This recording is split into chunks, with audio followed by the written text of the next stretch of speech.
देखिए 12 तारीख को हमारे नेता मेरे पिताजी उनका बरखी का कार्यक्रम है और इसी सिलसिले में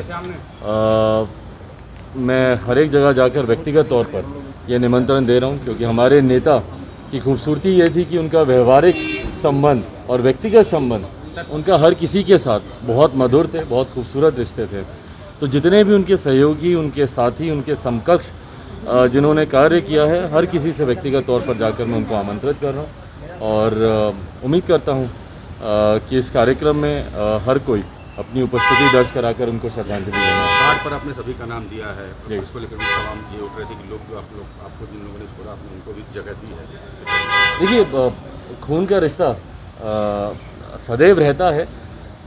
किसी विषयों पर ज़रूर आपके मतभेद हो सकते हैं, पर मेरे पिताजी के निधन के बाद और ख़ास तौर पर मेरे छोटे चाचा जी का निधन मेरे पिताजी के निधन से पहले हुआ था। परिवार में सबसे बड़े वही हैं और उस नाते मेरा उत्तरदायित्व बनता है। मैं छोटा हूँ, बड़े हैं, मुझसे नाराज़ हो सकते हैं, मुझसे नाराज़गी रख सकते हैं, मुझे अपने से अलग कर सकते हैं, पर क्योंकि मैं छोटा हूँ मेरा ये उत्तरदायित्व बनता है। मेरे संस्कार यही हैं जो पिताजी ने दिए, मम्मी ने दिए। मेरे संस्कार यही हैं कि कम से कम मैं अपने तमाम दायित्वों को, फ़र्ज़ों को पूरी तरीके से निभाऊँ और इसीलिए कार्ड पर उनका नाम बनता था, मेरे भाइयों का नाम बनता था और ना सिर्फ नाम बनता था बल्कि व्यक्तिगत तौर पर भी, क्योंकि ये पारिवारिक कार्यक्रम है तो व्यक्तिगत तौर पर भी मैं उनसे मिलकर उनको आमंत्रित करके आया। उसको लेकर जो विवाद हो रहा है उसको कुछ कहना चाहेंगे आप? जी, 12 जनपद पर जो प्रतिमा लगी उसको लेकर जो विवाद खड़ा किया जा रहा है। देखिए उस विवाद का कारण मुझे नहीं पता।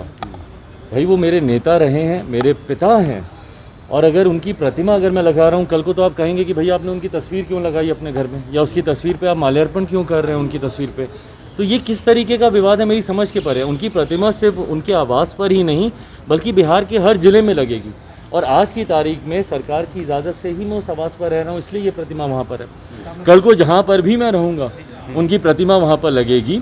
और बिहार के, जैसा मैंने कहा, क्योंकि 50 साल सक्रिय राजनीति में गरीबों शोषितों के लिए उन्होंने सामाजिक न्याय की निरंतरता में उन्होंने लड़ाई लड़ी है, तो लाखों करोड़ों उनके शुभचिंतक हैं, उनके समर्थक हैं जो चाहते थे।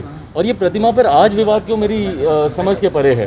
ये पहले से लगी हुई है, आज ये विवाद क्यों, ये मेरी समझ के परे है। बट बहरहाल जी बिल्कुल, मैंने उनसे मिलने का समय मांगा है, समय मुझे मिला नहीं और जब समय मिलेगा मैं ज़रूर मुख्यमंत्री जी को भी व्यक्तिगत तौर पर आमंत्रित करने जाऊंगा। अभी मैं जानकारी में दे दूं, मैं सदागत आश्रम में जा रहा हूं। जिस तरीके से आदरणीय स्वर्गीय सदानंद जी का दुखद निधन हुआ, उस पर मैं अपनी तरफ से, अपनी पार्टी की तरफ से उनको श्रद्धांजलि अर्पित करता हूं। उनके परिवार वालों को अपनी तरफ से अपनी संवेदनाएं प्रकट करता हूं और जो क्षति हुई है यकीनन उसको कोई पूरा कभी नहीं कर सकता, पर उम्मीद करता हूं कि उनके विचार, उनके आदर्श सदैव आने वाली पीढ़ी को अपना मार्गदर्शन देते रहेंगे। धन्यवाद।